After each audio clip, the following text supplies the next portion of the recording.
first and foremost, we have your daily dose of cringe. And this comes from Juno News, Mhm. where CBC has just released an animal pride documentary on incredibly queer raccoons and mushrooms. So, Juno News says that they're attempting to prove that nature is queer.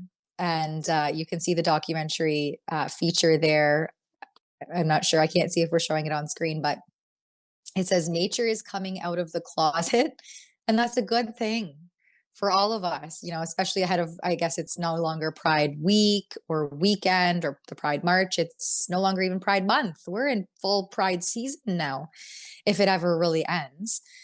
Scientists observed same sex behaviors in animals over 100 years ago, but their findings were never published. And so in swoops Canada's national broadcaster to make sure that that work is finally published. You want to know something really interesting? Nature is not queer.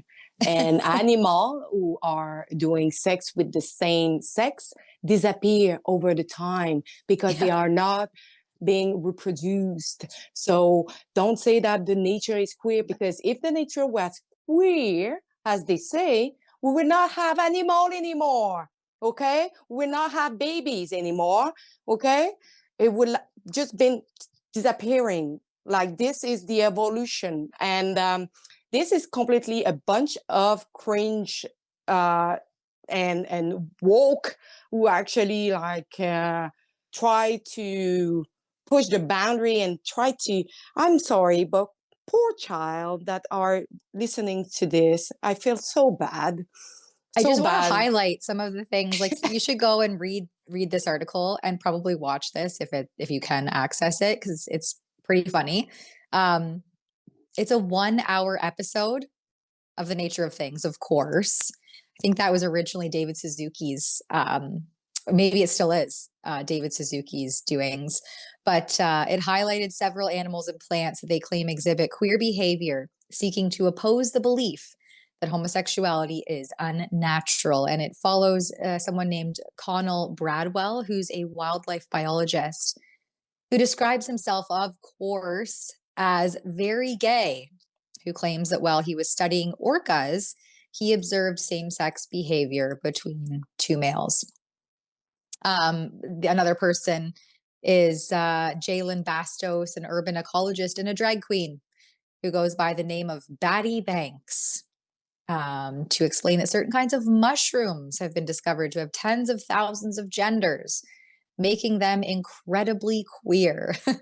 And that there are 94 species of birds that are queer, raising the example of Canadian geese, who he contends engages in same-sex parenting, pair bonding, and sexual behavior, and also makes similar claims about raccoons. I don't know.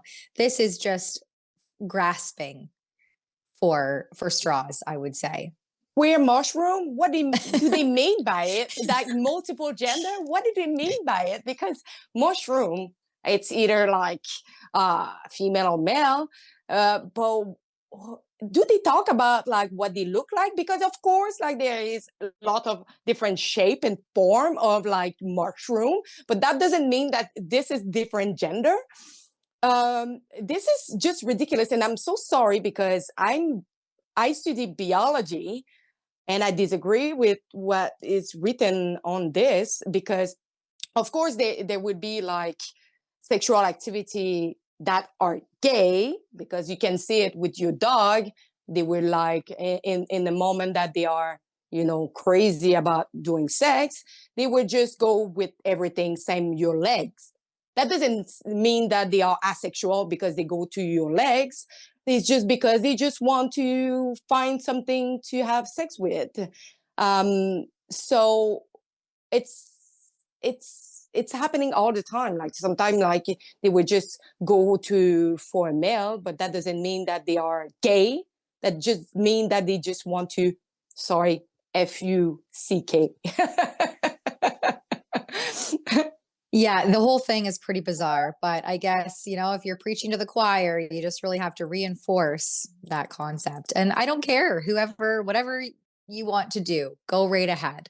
But this repeated indoctrination, targeting children, getting them to Mhm. question their identity, sexualizing them instead of preserving their innocence and keeping these adult concepts and these adult topics, to a later date, or leaving it up to their parents to have these discussions with them, proliferating it in schools and in the media and all over town and parading around. And it's just it's upside down world, and it's deviancy. And I, for one, am not going to promote that to my children. And I don't care what you do in your private life and your own time and who you want to be attracted to or engage with. Whatever you do in your personal life on your own time is absolutely none of my business. But when it becomes my business is when it affects my children and other people's children and vulnerable children who don't have a family or parents to protect them. And that's where I start to draw that hard line. But I mean, this coming from the state broadcaster, at any are any of us surprised at this point? I certainly am not, but it is funny to reflect on and laugh at.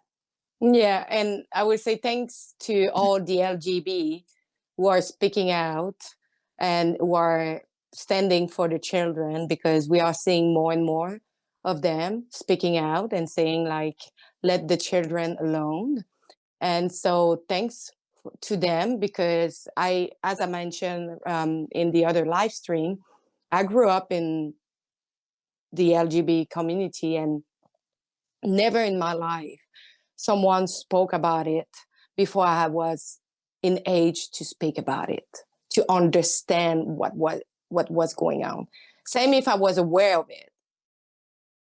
I was actually approached and like told about it only when I was I think 17 or 18.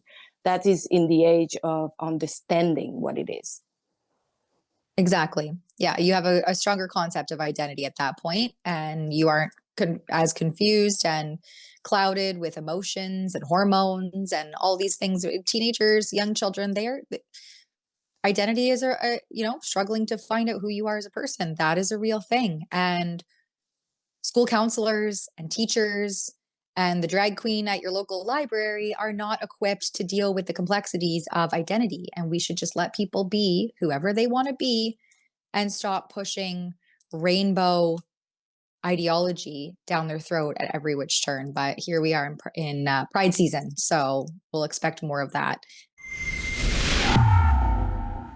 Do you agree with me? It is time to make Canada great again. And that is why we at Rebel News have teamed up with MCGA Hats to introduce, the fashion sensation of 2025. Oh, and by the way, these beautiful hats, they are made in Canada. We don't rely on cheap imports coming over from China. So what are you waiting for, folks? Show your pride. This is the perfect thing for a patriot to wear, or maybe there's a patriot in your life that you would like to gift such a hat. Please go to mcgahats.ca. That's mcgahats.ca. Don't be shy about it. Wear this cap. Let everybody know you want to make Canada great again.